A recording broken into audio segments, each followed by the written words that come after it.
Hello and welcome to the maiden podcast of Wildlife Buzz, where we intend to interview passionate experts from wildlife and conservation.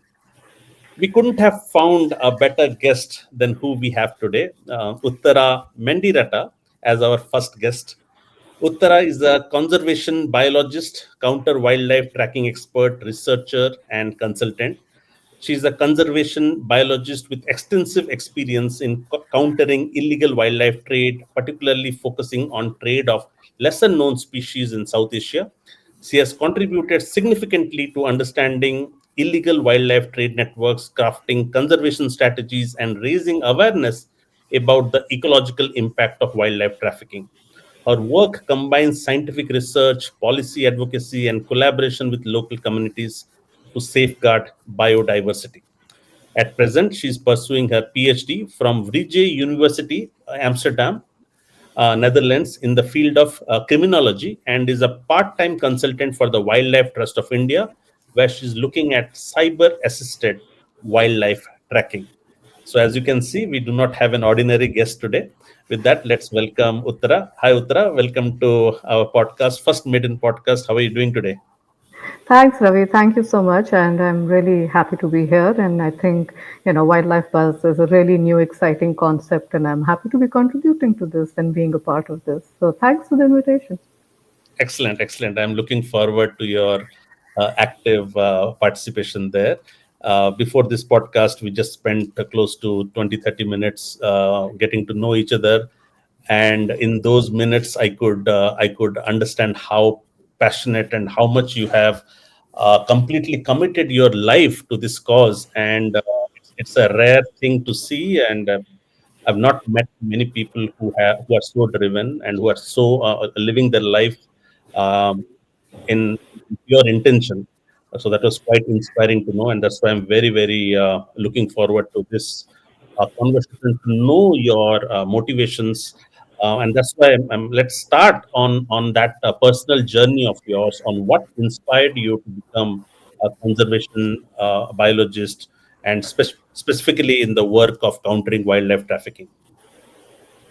Right. So when I passed out of college with a bachelor's degree in history, I thought I was going to become an archaeologist actually. So I left college thinking I'm going to be an archaeologist. But I was really interested in wildlife and also really keen on looking at animal welfare issues. So I decided that before I go ahead with my archaeology plans, I wanted to spend some time volunteering for a conservation organization. And of course, don't forget this is the pre-internet era, so things didn't get done very easily. So I did only something that a college student would do. I walked up to the then Project Tiger office and asked to meet the director. And luckily for me, it was a very sweet gentleman, a very senior officer by the name Mr. P.K. Sen. And he actually got me my first job as a volunteer in the conservation field. And this was with the Valmik Thapar. And my first job was to collect newspaper clippings of, news items about the tiger, put them in a compilation, and have a monthly compilation, which I personally went to various libraries and deposited. Again, remember this is pre-internet. This was a thing then. So I think that's what really did it for me because I was reading a lot about what's happening with the tiger. I was also reading a lot of books in the libraries that I got access to. And I was meeting a lot of people through the reading and in person who were working with conservation, and I realized how fascinated I was with ecology and animal behavior and what conservation entails. I was also really disturbed by the kind of habitat destruction, the hunting that was going on, and I was inspired by these people who I was meeting or reading about, and I think that kind of did it for me. I decided, chuck the archaeology. Maybe I'll just stay in conservation a little longer, and that's how it started. My conservation journey started. Of course, the bit about illegal wildlife trade and biology came in bits and pieces. So we're talking about like the late 1990s, early 2000s, and this was when India had its peak tiger hunting, peak. It was a really serious hunting pressures on tigers at that time. So I got a job with the Wildlife Protection Society, which did just that. They looked at hunting. And there I became an investigator. I really learned a lot. And that's where I kind of got hooked to the illegal wildlife trade, problem.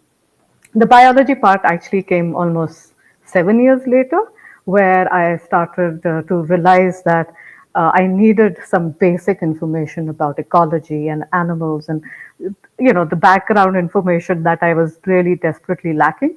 So I was very lucky that despite my degree in history, I was able to get through a master's program for wildlife biology and conservation. And so, it happened in different stages. First came the conservationist, then the IWT specialist, and then the biologist. But yeah, here I am, all of that now. Nice. And then on the trafficking side, because you said that you were inspecting the tiger crisis, um, does it need a specific qualification to play an active role to prevent that? What was your role in initially? Could you elaborate that a bit? Right. So, I mean, I'm currently doing a criminology PhD, and that's the qualification I should have had then as well. But there weren't so many of us who were looking at wildlife crime from a crime science perspective. So I came in as a analyst basically. There was tons of data that was coming in, and it needed to be analyzed. You needed somebody to kind of put it together. So this is pre-software. So imagine those big boards with the yarn going, connecting in networks with blue is the couriers, red yarn is the yet thread is connecting the poachers. So it was basically my strength as an analysis, and I wasn't particularly trained for it then. This was something I developed on the job. Yeah, we Got it. weren't really at that point had enough people trained in this. Got it. So I often am very curious about people choosing their life's calling. Okay, what would they dedicate their life to? We all have one precious life. Okay, and everybody picks their own vocation and stuff like that. Did you? At what point did you decide that this is what you're gonna do for the rest of the life? Because as we discussed before this is not a field which is high paying. Okay, it has to have a special passion or some kind of calling to pursue this. What was it for you? Like I know you mentioned about the initiation into this industry, but what was it for you where you felt that no, this is what I would like to do for the rest of my life? Yeah, so I think there was a series of very shocking seizures that started happening in the late 1990s. So the first one being in 1999, which happened in Ghaziabad. There was another one in a place called Khaga in UP in 2000. Then there was one more big seizure in China, just on the border with India, in 2003. And between these seizures, there was like hundreds and hundreds of skins of tigers, leopard, otter. There were bones, all kind of animals that were. I mean, there was like the photograph from the China one is like a huge corridor, a big area just covered in skins. And I knew all of these were coming from India. And then, of course, the kind of, the big shocking part that happened is Sariska, which is like a few hours away from Delhi, had had a local extinction of our national animal, the tiger, in a tiger reserve right under our watch. And I think I had been to Sariska, I had seen those tigers, and I imagined that one of those tigers was in those seizures. That kind of connection that these were tigers I had seen, these were tigers now I was seeing dead, and that there was something that needed to be done. I think it was just that, if I could save even one tiger in my lifetime, I would be, this would be a life well spent. So I think it was just that anger that I felt towards the hunting of these animals that was the trigger. I would say that was the last bit. That it wasn't an easy call. It wasn't something I had planned on. Oh, I'm going to be a conservationist. So this was a shift in how I was thinking. But I think it was the anger more than anything else. And Also, you mentioned your husband is also into this field. He's also conservationist. Am I right? That's right, right. But very different part of the same spectrum. So he is looking at restoration of forest and, tropical forest, and he studies the ecology. Yeah. And we Nice. met during our masters. Excellent. Excellent. So now let's get into the meatier stuff, since you are an expert here and we want to build and grow some awareness into wildlife crime. So, for the listeners who are new to this topic, and I consider myself a newbie as well, what exactly constitutes wildlife crime and illegal wildlife trafficking? Right. So I think the first thing I would want to highlight about illegal wildlife trafficking is it's not like a minor law and order problem. It's not just poaching in our backyards.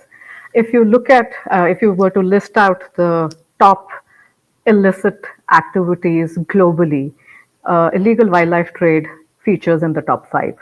Now it is right there next to drugs. It's there next to human trafficking and counterfeits and weapons. So it's always makes it to that top five list of globally recognized illicit activities. So the profits are massive. There is a lot of involvement of criminal syndicates in many parts of this network, and it is it adds up to anything between 5 to 23 billion US dollars a year annually. Billion. So it is, So, yes.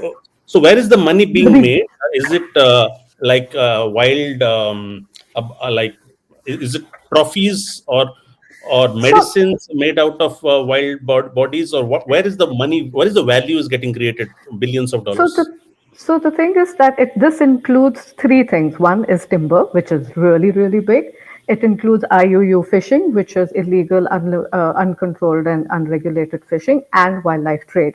And yeah, it's really the buyers of wildlife and the illegal fish and the illegal timber which is sponsoring this entire network. That's as people who buy wildlife products. This is that's the money coming in. So So it's massive. timber felling leads to ecosystem loss. This is how it is, right? So if you're looking at wildlife crime, habitat loss and forest loss is a wildlife crime. And I mean, very often we don't think of marine animals as wildlife, but they are wildlife. They are wild, inhabiting. They're wild animals that inhabited a wild space, which is the sea. So we see them as a resource and food. But if you technically look at it, they are as wildlife as a tiger. Why should a shark be any different from a tiger? They are the top predators of their ecosystem. So if you could put this all together, I mean, and very often we have very little room to account for plants. There's a lot of plants that are traded. There's a lot of timber, a lot of illegal marine fishing, a lot of wildlife trade. So you put it together, and it adds up. It adds up to those $1 million, multiple $1 million. See, the reason I'm shocked is because I'm not from this industry, and I think that makes me a better interviewer, because then there's more shock value, and I know most of them are not aware of it.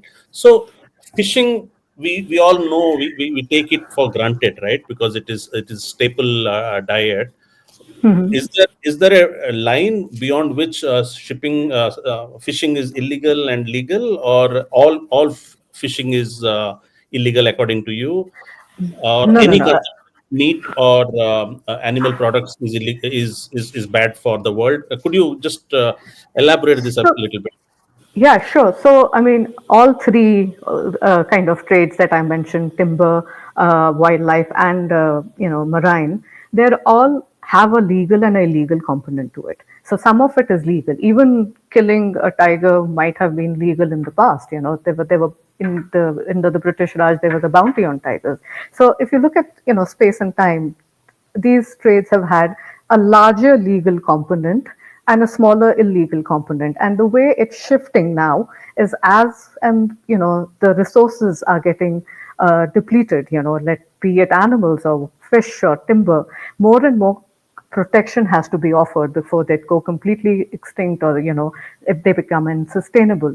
So there is legal and illegal trade. They are for different even for fishing, they might be like, yes, you can fish in this area, you can fish so much, only so many people can fish. So there are different ways, different countries, different regions are managing how it can't be a free for all anymore because there is not enough resources to go around.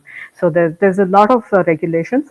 I would say fishing and fisheries and marine is not as regulated as wildlife and timber, just because if you don't see it, you really don't know what's happening there, and that's very often the case with marine. I would say the situation is desperate for certain species in certain spaces, but it has been harder also because so much livelihood, so much, people's welfare is associated with that industry. So it's an industry that has not seen the regulation the way timber and wildlife has, but I would say it is certainly in need for regulation because if you look at how our oceans were 100 200 years ago and how depleted they are now, the situation is pretty desperate. But very often that's not what you hear. I mean, I haven't eaten fish, wild caught fish, in 20 years, and it's a realization that for me was personally very shocking as well, that I was eating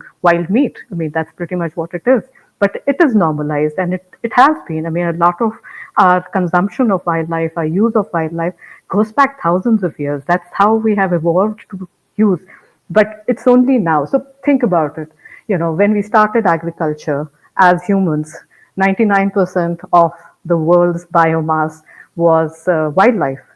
And that has now reduced to 4% of the world's global biomass is now wildlife. We can't just be living like that anymore. We just have to start thinking about regulating our consumption of wild resources. So I think, yeah, I actually, I mean, as I say this, I'm remembering there was this one Apatani tribal hunter who said something so beautiful to me when I met him. So he had stopped hunting, and I asked him, well, why did you stop hunting? He's like, it just felt enough. He says, the earth is like our mother. She's kind of brought us up, given us everything we needed, and then we were these reckless, youth who kept taking from her. But it's now time to stop. Just taking resources from her and finally giving something back and protecting her and taking care of her. So I think that kind of is how I feel about how we need to view our natural resources. There just isn't enough to keep doing the things we were doing earlier. So, Uttara, I'm just curious about. So, there is a natural food chain in the wild. Okay, so the Yes. wild eats the deer, deer eats the grass. So there are carnivorous wild also. So there is a food chain, right? Right. People say this food chain is healthy. Okay, Hmm. uh, but humans eating wildlife en masse is not part of the food chain, right? It is breaking the food chain, and it was not meant to be food. Can you explain this dilemma? Because anyways, animals eat animals, okay, Right. but when humans eat animals, it disrupts the entire ecosystem. How do you deal with this conundrum? So, well, of course, like I said, our biomass of humans plus livestock has increased from 1% to 99%. So, how many humans are going to eat how much wildlife? That's the first question. Two, if you talk about tiger hunting a deer, how many times it has to try to get one deer, and then it stops at that. It fills its stomach and stops. Now we are too many of us. It's too easy for us to hunt, and we hunt way beyond our needs. I mean, 81% of humanity lives in urban areas. What need do we have for wildlife? I mean, we can grow our own food, we can rear our own animals. Why are we looking at this 1% of biomass to fulfill any need? I mean, it just doesn't make sense. And of course, the biology of it can't sustain it because now, for every one deer, if you think about how many humans might want to eat it, it doesn't, the maths doesn't add up. I realize it now, because we have extended this from our needs to mass manufacturing and mass production business and stuff like that. Right? So it has become an industry Right. which does not end. Yeah. I completely understand. So let's So let's even, yeah, huh, go ahead.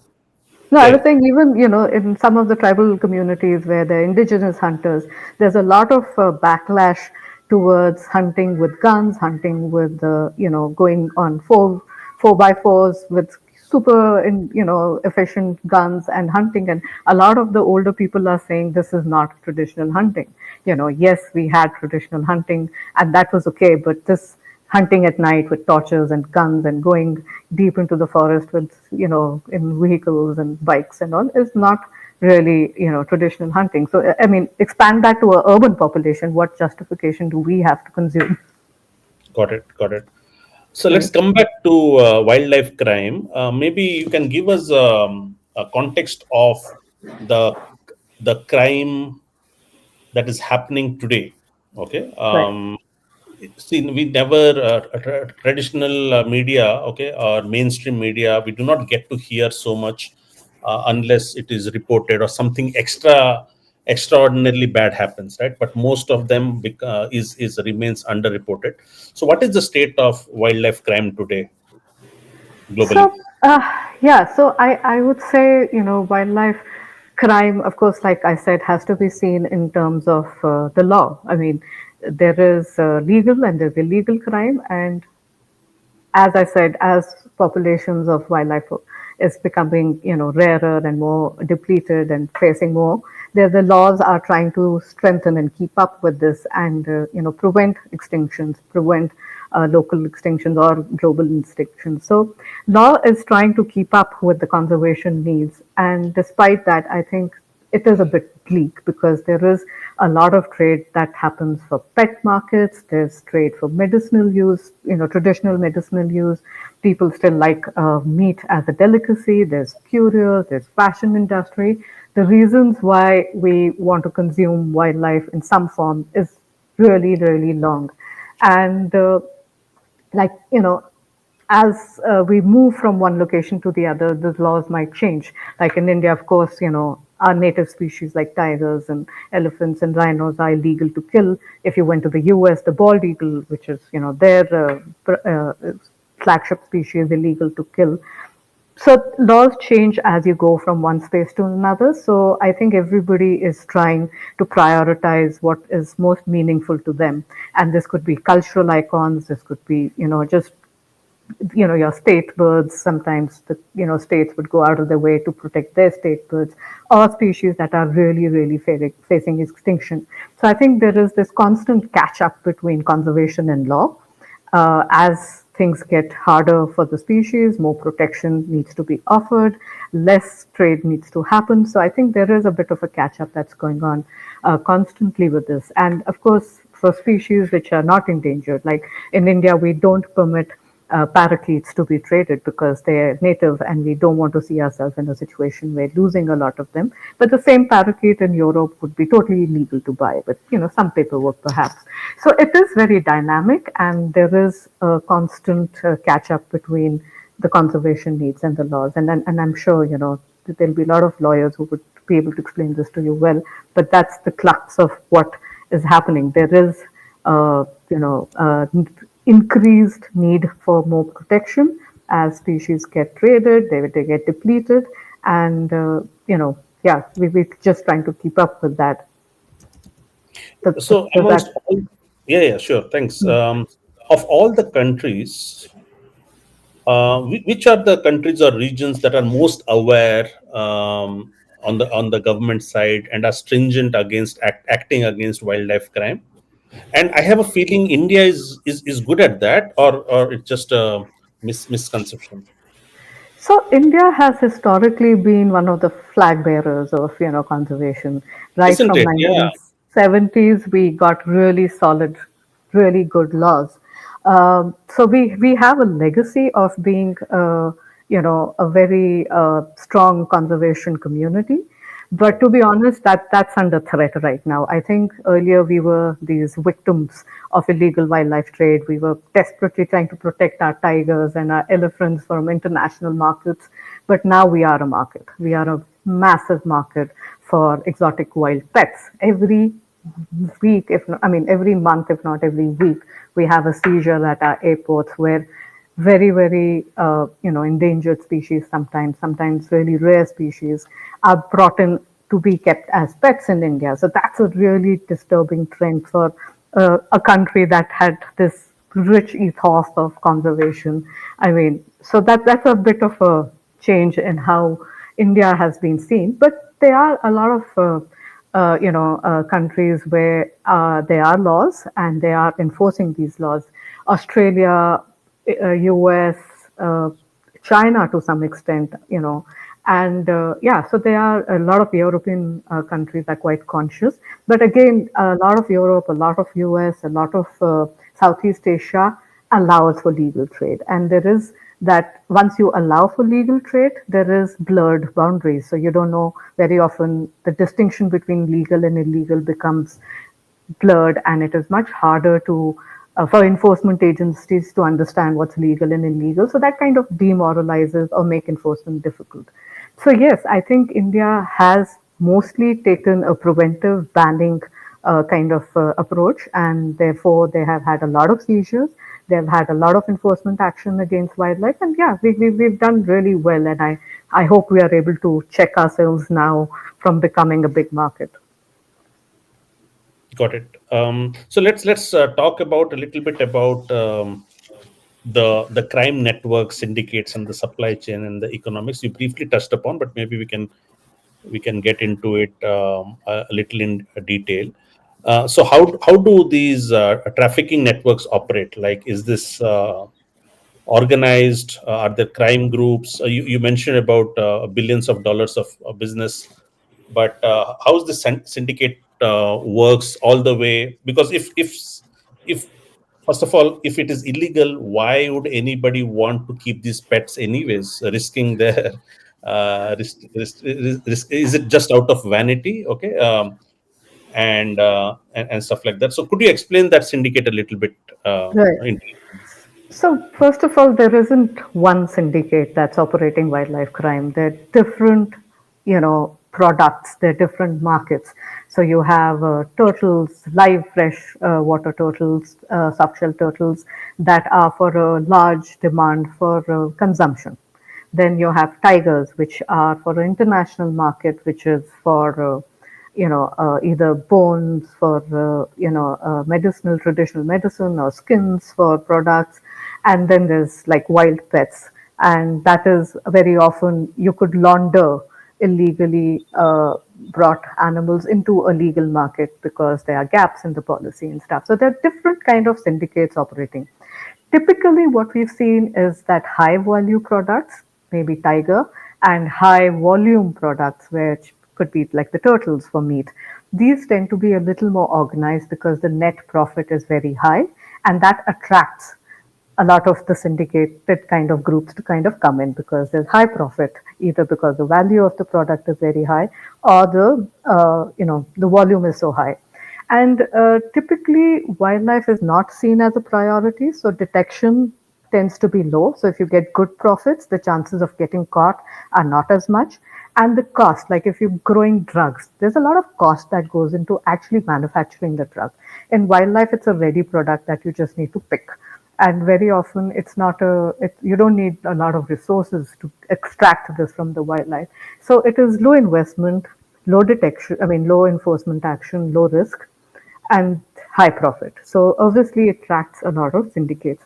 Even when it is not kind of syndicated, which is very often these are just local small networks, there is some organization, but it's not connected. I mean, not every wildlife crime is connected to a criminal syndicate. A lot of them just operate locally. The criminality is low, but the conservation cost is still pretty high.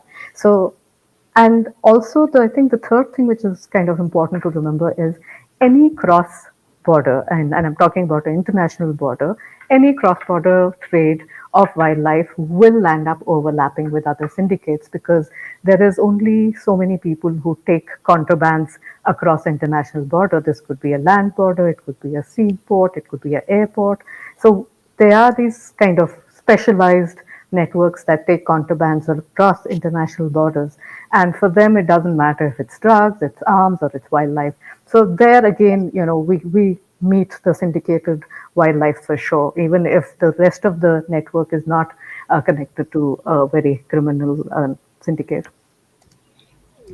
I would love to know. So while you are giving us the realities of the current world, I would love to know some examples with real life anecdotes in your experience, because I think you have also been part of rescue missions in the past and stuff like that, right? So maybe Right. a few stories would really help us to relate more to this crisis. Right. So, yeah. So one of the groups I have worked, wildlife groups I worked most closely with, is turtles. And I have, to me earlier, turtles and tortoises were all the same, and I didn't think much about it, except for when I started collating data on trade, just trade across India. This group kept coming up as some of the most traded animals in India. And I was like, what's going on? And then I realized that there were a lot of live turtles being exported across international borders. There was a lot of turtles being moved around within the country. And we're talking about thousands and thousands in each consignment sometimes. I mean, hundreds and hundreds, thousands across a month's consignment. So we realized And that this, turtles are traded for turtle meat, right? That is the so only. that's what. So we started with saying, okay, they're live turtles traded, but then it turned out to be two different markets. One is the soft shells, which are going for the meat market, and then there are the hard shells, which are going for the pet market. And it took us some time to kind of understand. And so these start like at the collection point, everybody just collects what they get. Then there's a segregation. Now this goes to a Mumbai airport, while this goes to the India-Bangladesh border, depending on if it's a pet species or a meat species. And then, we thought we had it. We made out the networks. We understood what was going on. And then there was still this one nagging question that remained was like, there's still a lot of people who kill the, turtle, extract some parts and throw away the turtle. So they're not pets, they're not meats. What's going on? So we then discovered that there was a part of the turtle and very specific species, very endangered species, which is called a calliope, and that calliope fetches really high amounts in the international market. So just tracking, I've been tracking this trade since 2015, and it's still throwing new surprises at us. It's so detailed, this trade. It's so intricate that you start unwinding it, and you just can go on and on about how many trades and how many networks. And of course, like I said, the calliope trade and the pet trade is highly syndicated. The meat trade is highly organized. There's criminality, there's cross border. It has all the thrills of a Bollywood movie. So what is the end use of calliope, if not meat and trade? It's traditional medicines. It's a traditional medicine. Okay. We're and still investigating that, yeah. and in most cases the reality of these medicines are also not true, right? Because mostly it is just made up story. Okay. So Is what these I are, what I heard. yeah, Or so are they? these are Yeah. Good. traditional kind of medicine. So, I mean, I think there has been repeatedly tests done to kind of confirm if tiger bone gives you this, if bear bile gives you that, or pangolin scales give you that. Very few of those. Like in the case of bear bile, we know that it has some medicinal property, but we also know it is very easily replaceable by modern, medicine. So there might be few of these instances where they actually the links are very clear, but people who believe in it, whether or not science can prove it or not. So it's very hard to convince those people that it doesn't work. There is a lot of awareness now that's done about it, but yes, it's been an uphill challenge. Yeah, because I often hear about some exotic animals, some part of that body used for an aphrodisiac, and mostly these are all imaginary medicines which might not have any scientific belief, but just because of that imaginary belief, they are traded. Okay. Yeah, and it's really problematic because one, it's very often a status symbol. So even if it's expensive, people will keep saying, like there might be somebody who believes rhino horn is good for them. So even if it becomes really expensive, they will continue to buy it. And Mm. two, there is a premium on wild. because they might be farmed animals. Like we know tigers are farmed, we know a lot of other species are farmed, but there's a premium on the wild product because, of course, it's more potent. So it's a really tough situation when you're dealing with a lot of traditional beliefs about medicine and their cures, because it's linked with finance and it's linked with status, it's linked with all these things that are very hard to kind of prove either way. So if you look at the trends of wildlife crime, is the world getting better or worse? Well, I, I would find that really hard to answer, because every time we think we've won one battle, we turn around and we find there are three others that have to be fought now. So I don't think in my 25 plus years I have felt any better about this. I think things are equally bad. I think in certain ways it's getting worse, and some of it is because, of course, cyber assisted wildlife crime, which is much harder to detect, much harder. There is also a lot of rich within India, and as the rich get richer, they're looking for ways to spend their money. And by buying an ivory statue or buying an elephant, tiger claw, perhaps they get this, they're above the law kind of feeling, or they are very animal loving kind of people who land up buying exotic animals very often, which are sourced from the wild. So I think there is new challenges being thrown in. Yes, we did dismantle the tiger syndicates one, but they're back again now after so many years. 20 years later, we're again looking at a demand from Myanmar. We are again looking at a lot of tigers being hunted, mostly outside PS, but yes, nevertheless. So I don't think the challenges have uh, gone down, they have changed. But the nature of trade might have changed, but I think it's in a way getting worse in certain ways, yes. So what happens if none of the enforcements work? The What would be the eventuality of the world if everything goes unchecked and rampant? Will it so one is, of course, the moral dilemma that some species may go extinct, but does it have further repercussions, say in terms of climate change, in terms of, so when a species goes extinct, does it have a bigger repercussion in the world to play?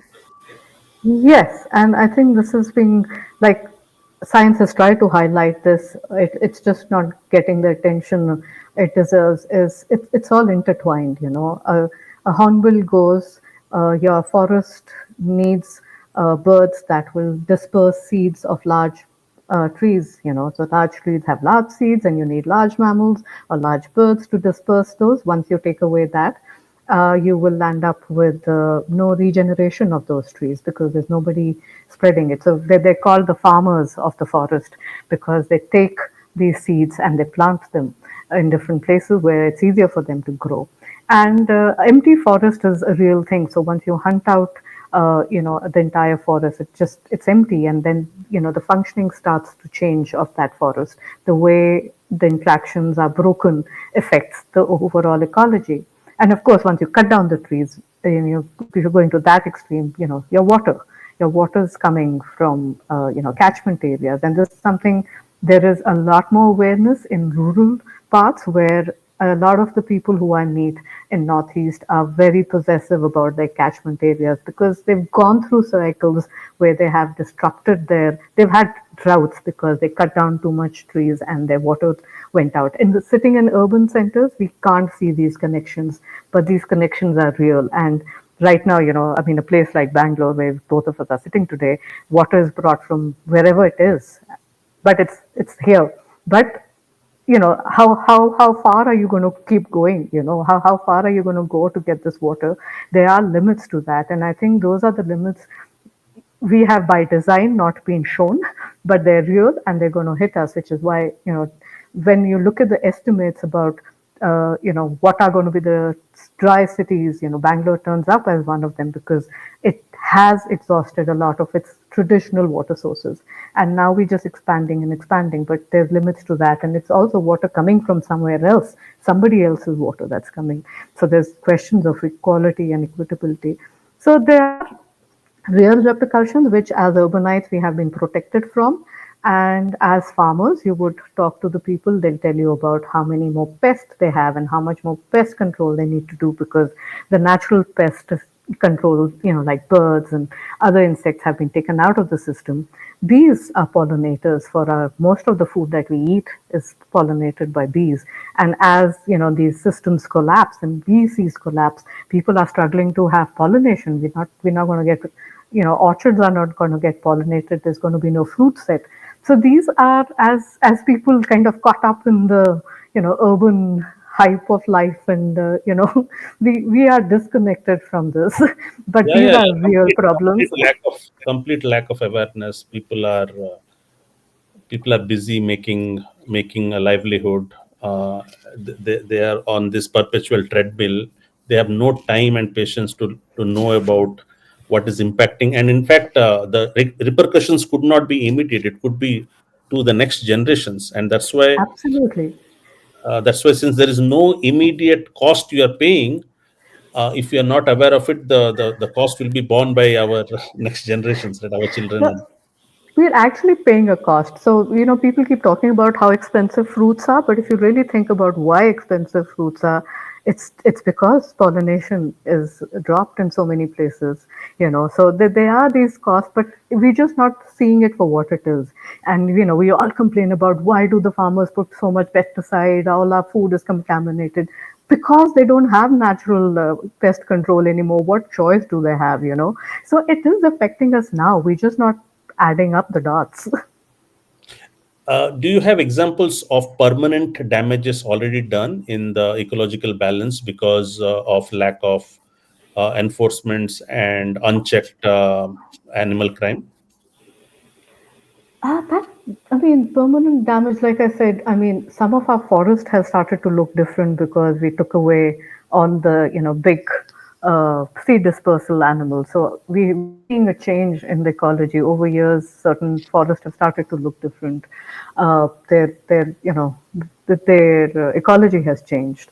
So in terms of individual animals, yeah, I mean, every extinction adds up to it, and we've had lots of those. Yeah, it's also, I think a lot of it is also cultural that you see. I mean, you go to Nagaland, and right now they're having the Hornbill Festival, and it's such a kind of iconic species for their culture, but you hardly see hornbills there because they were hunted out. So there are a lot of these instances where we see either the actual physical or cultural impact of these extinctions, but it's hard to really put them together. I mean, I would love to see more examples put together, and I think that would be great if somebody could do that. But they're happening. They're happening around us. These being a very important one as well for us personally as consumers of fruits.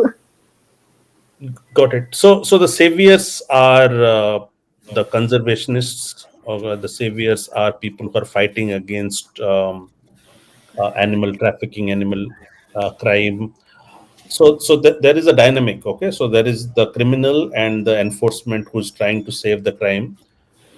Is the power is there a big power difference between the two? Because when there is a lot of money and influence, okay, and then on one side it does not have a lot of influence, because many times money has the might, right? Right. um, so what do you think and about this dynamic? And after all these years, you said that it is as worse as today, but what is your outlook like? Do you wake up with a positive outlook where the money and the syndicate and the influence can dominate the on the enforcement side, or it can be reverse? How do you see the future playing? So I would leave the enforcement out of this and actually go up one level and say policy. There was a really beautiful editorial in the Sherlock Times talking about how do we really prioritize our environment, and it really made you think about in this kind of we're looking at development, we're looking at projects, and we're looking at all this at the cost very often of environment. And it is a cost that hasn't been really thought through well, and this is where the power comes in. The people, the animals have no voice, they have no vote. Very few people know what's happening with them. They're a very silent victim.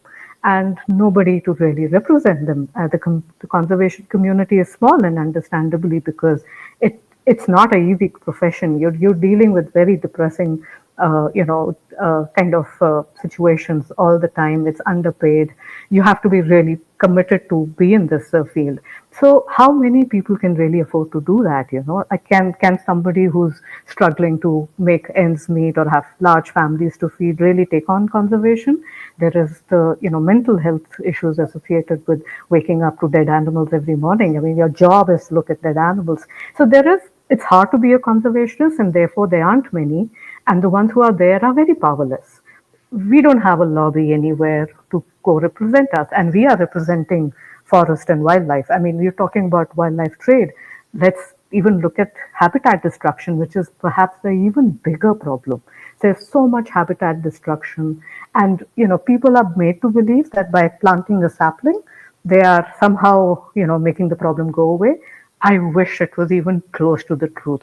We are clearing out old growth, fantastic forests that keep our rivers alive, that keep the carbon balance. We're cutting those down, and we make people believe by planting one sapling of, you know, some non-native species, we're doing the contribution.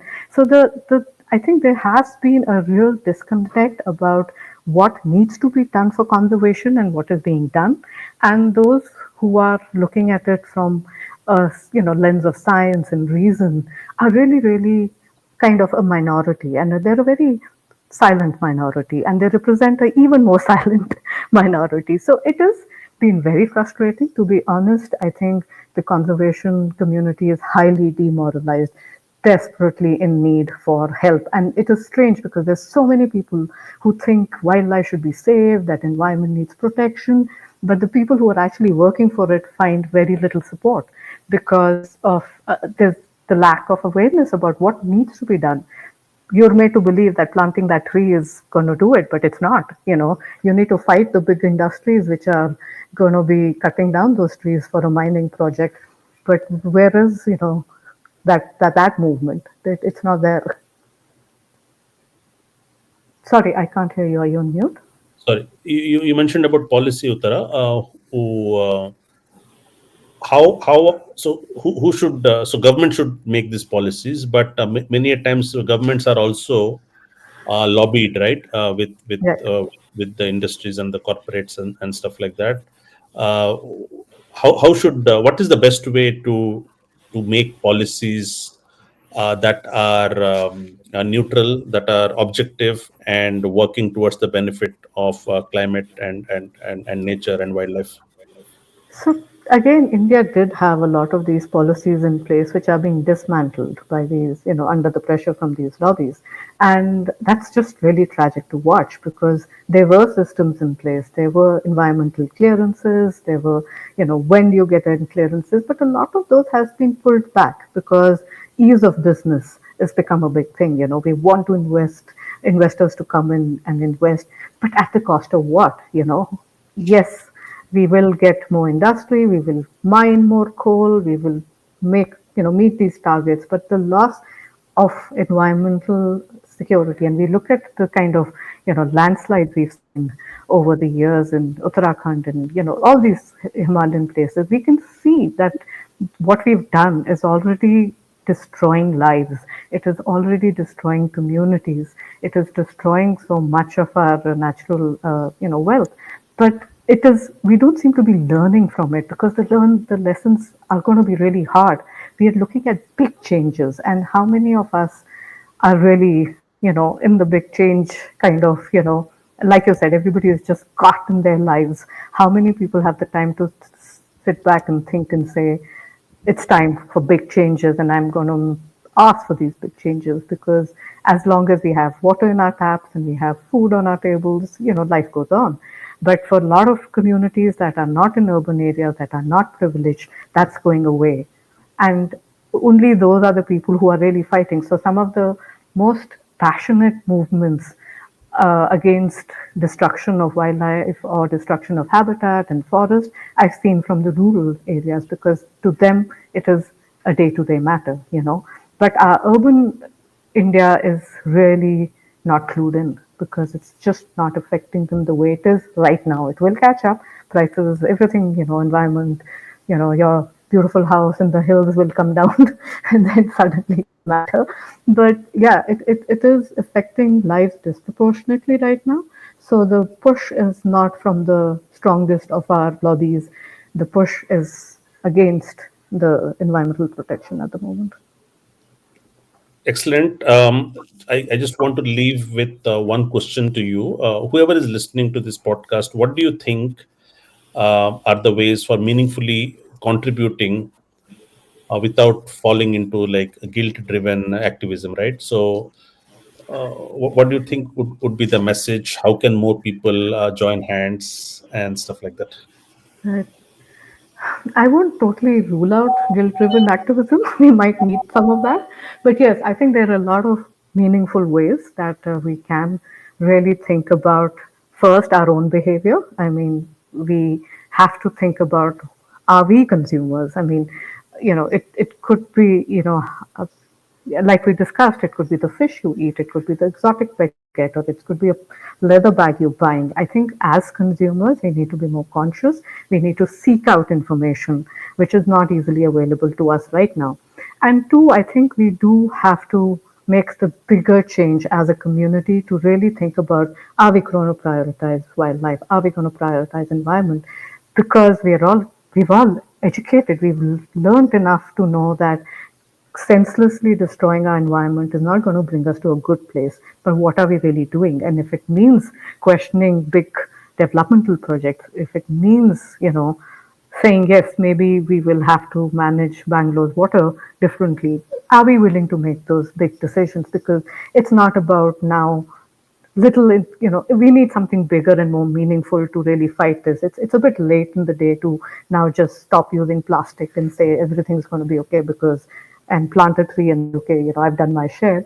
We need to be a little more serious and be proactive about this. And it means a bit kind of extreme, decisions from policymakers.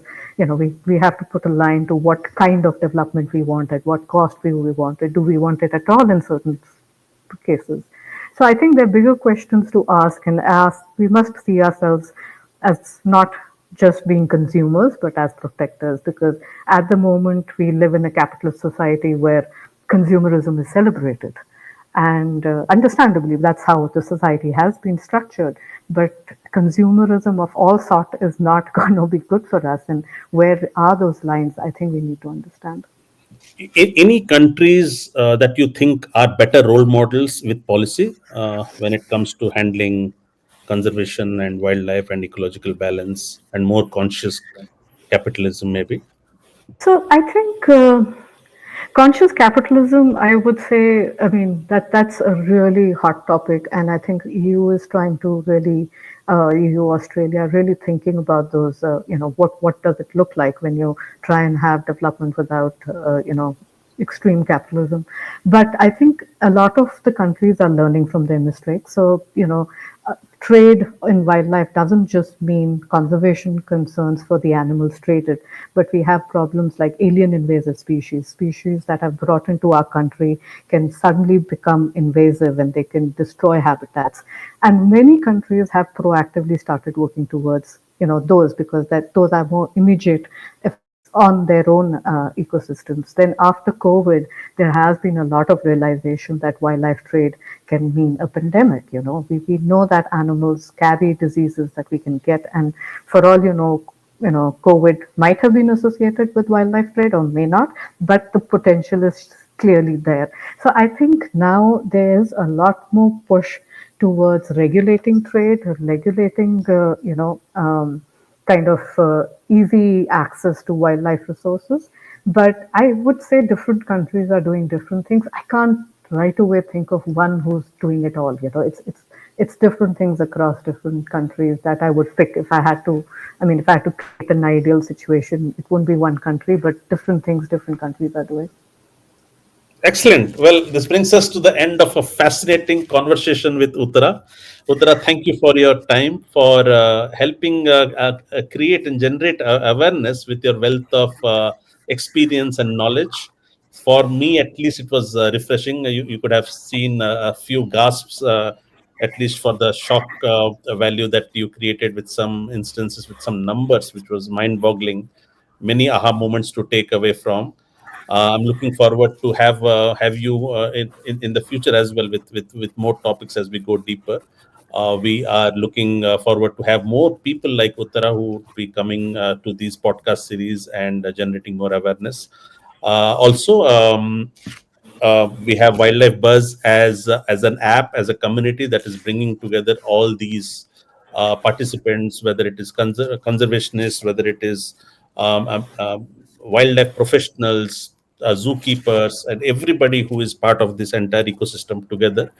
So please go to Wildlife Buzz app, go to the App Store or Play Store. You can download this. Yeah, any closing thoughts, Uttara, before we Oh, thank let you so much.